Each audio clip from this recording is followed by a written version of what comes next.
Hello student, welcome back my YouTube channel. फिर से मैं आप लोग के लिए लेकर आया एक नई वीडियो जिसमें आप लोग सीखेंगे इंग्लिश कन्वर्सेशन कैसे किया जाए। सबके लिए यही प्रॉब्लम है कि इंग्लिश कैसे बोलो, इंग्लिश कैसे बोलो, how do I speak English, how do I speak English, English कैसे बोलूँ। क्योंकि ये तो बहुत बड़ी प्रॉब्लम है। मुझे तो इंग्लिश आती नहीं है, मुझे तो इंग्लिश आती नहीं है, तो मैं इंग्लिश कैसे बोलूँ। तो मैंने इसी टॉपिक में कुछ डिस्कस किया है कि इंग्लिश कैसे बोलूँ। इंग्लिश बोलना कोई बड़ी बात नहीं है, इंग्लिश बोलना कोई बड़ी बात नहीं है। सब कोई सीख कर ही बोलता है, पहले से कोई सीखा हुआ नहीं रहता है, सब कोई सीख कर ही बोलता है। लेकिन वो डिपेंड आप पे करता है कि आप मेहनत कितना करते हैं। जब तक आप लोग मेहनत नहीं करेंगे तब तक तो आप लोग कुछ आएगा नहीं।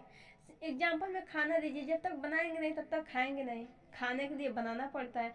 वैसे स्टडी भी है, जब तक आप लोग पढ़ेंगे नहीं तब तक आप लोग किसी चीज़ के बारे में नहीं जान पाएंगे।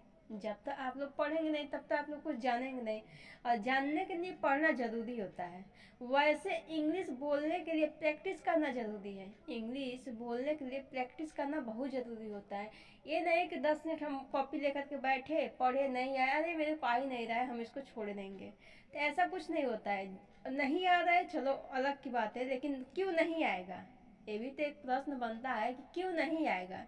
यदि आप लोग पढ़ेंगे तो ज़रूर आएगा, 1 दिन 2 दिन 3 दिन करके नहीं आएगा, लेकिन उसके बाद से ज़रूर आएगा। लेकिन जब आप लोग उसको करने के लिए ट्राई करेंगे तब तो आएगा, ऑटोमेटिक तो आएगा नहीं आपके माइंड में। इसलिए इंग्लिश बोलने के लिए इंग्लिश प्रैक्टिस करना बहुत ज़रूरी है। इंग्लिश प्रैक्टिस करिए, बोलना सीखिए। और कैसे बोलना है, मैंने इस वीडियो में यही बताया है कि किस टॉपिक पे आप बोलेंगे, कैसे अपना इंग्लिश बोलना शुरू करेंगे। इस वीडियो में मैंने यही एकदम डिटेल्स में समझाया है आप लोगों को। तो यदि आप लोग मेरे चैनल पे नए हैं तो प्लीज़ सब्सक्राइब करिए, बेल आइकन को प्रेस करिए कि सबसे पहले नोटिफिकेशन आप तक पहुंच सके। तो चलिए हम पहले जानते हैं इंग्लिश बोलने के लिए हमको करना क्या है, इंग्लिश बोलने के लिए हमको करना क्या है, इसके बारे में पहले जानते हैं। देखिए, इंग्लिश बोलने के लिए आप लोग क्या करना है, कोई भी एक टॉपिक उठाइए, हिंदी हिंदी कोई भी स्टोरी बनाइए, अपने मन से स्टोरी देखिए और उसको ट्रांसलेट करना सीखिए। अपने मन से हिंदी का स्टोरी बनाइए और उसको इंग्लिश में ट्रांसलेट करना सीखिए। अब देखिए, स्टोरी चाहे प्रेजेंट में बनाइए, चाहे पास्ट में बनाइए, चाहे फ्यूचर में बनाइए, लेकिन टेंस के थ्रू ही बनाइए। छोटे छोटे टॉपिक उठा करके स्टोरी बनाइए, ये नहीं कि बहुत बड़ा लॉन्ग बना दीजिए जिसको आपको समझ में ही ना आए। जब समझ में ही नहीं आएगा तो आप कैसे उसको ट्रांसलेट करेंगे इंग्लिश में। लेकिन ऐसे वर्ड उठाइए, ऐसे वर्ड्स उठाइए स्टोरी के लिए जो आपको 100% समझ में आ रहा हो। जैसे, तुम कहाँ जा रहे हो, वेयर आर यू गोइंग, तुम कब आओगे, व्हेन विल यू कम, तुम जल्दी आना, यू कम सून। तो आप लोगों ने देखा कैसे हम छोटे से सेंटेंसेस को उठाए और उसको इंग्लिश में बोला है, कैसे छोटे सेंटेंसेस लिया है हिंदी का और उसको इंग्लिश में ट्रांसलेट किया है। ऐसे आप भी छोटे छोटे वर्ड उठाइए और इंग्लिश बोलना सीखिए। छोटे छोटे हिंदी का वर्ड्स पे ले लीजिए, उसको एक स्टोरी बनाइए, एक स्टोरी बनाइए और उसको इंग्लिश में ट्रांसलेट करना सीखिए। अगर जो आपको इतना सब आ रहा है तो समझिए कि आपको इंग्लिश आ रहा है, ऐसा नहीं है कि आप इंग्लिश के बारे में कुछ नहीं जानते हैं। चलिए, तो सबसे पहले हम एक छोटे से स्टोरी बना करके उसको इंग्लिश में ट्रांसलेट करके सिखाएंगे आप लोगों को कि आप कैसे हिंदी का छोटे छोटे सेंटेंस ले करके उसको इंग्लिश में ट्रांसलेट कर सकते हैं और अपना इंग्लिश इम्प्रूव कर सकते हैं। एक आम का पेड़ था और उस पे एक कौवा रहता था। एक आम का पेड़ था और उस पे एक कौवा रहता था। There was a mango tree. There was a mango tree, and a crow lived on that. And a crow lived on that.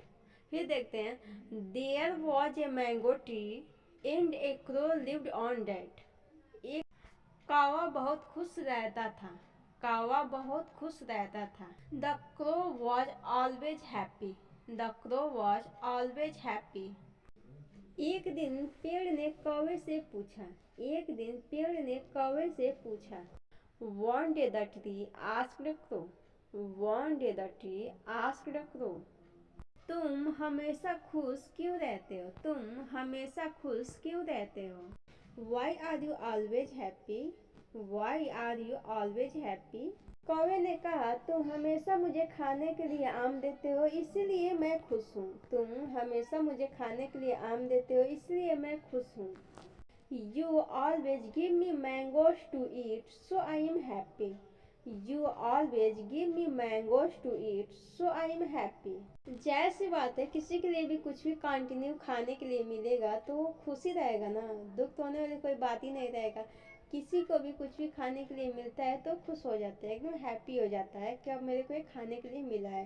तो इसलिए कौवे को भी कंटिन्यू मिलता था खाने के लिए मैंगोस, तो इसीलिए वो खुश रहता था। सो स्टूडेंट, आप लोगों ने देखा हमने कैसे एक छोटे से स्टोरी लिया और उसको इंग्लिश में ट्रांसलेट किया। मैंने क्या किया, पहले हिंदी का स्टोरी बनाया। स्टोरी चाहे प्रेजेंट का हो या पास्ट के या फ्यूचर का, किसी में का, तीनों में का कोई भी उठाइए, मतलब सरल हो जिसको आप इंग्लिश में ट्रांसलेट कर सके इजीली तरीके से, ठीक है। और ऐसे सेंटेंसेस आप उठाइए और उसको इंग्लिश में ट्रांसलेट करना सीखे। मैंने ऐसा ही किया कि मैंने छोटे छोटे से सेंटेंसेस को उठाया और उसको एक स्टोरी बना दिया और उसको इंग्लिश में ट्रांसलेट किया। सो स्टूडेंट, ये था मेरा आज की वीडियो जिसमें हमने आप लोग को एक छोटे से हिंदी का स्टोरी बनाया, उसको इंग्लिश में ट्रांसलेट करना सिखाया है। यदि आप लोग मेरी स्टोरी, पहले बताया कि आप लोग मेरी स्टोरी कैसी लगी, इसको कमेंट करके आप जरूर बताएं कि मैंने जो स्टोरी बताया आप लोग को, आपको पसंद आया या नहीं आया। उसके बाद आप लोग कमेंट करके ज़रूर बताइए। चलिए, तो हम फिर मिलते हैं आप लोगों से एक नई वीडियो में। So thanks for watching my video.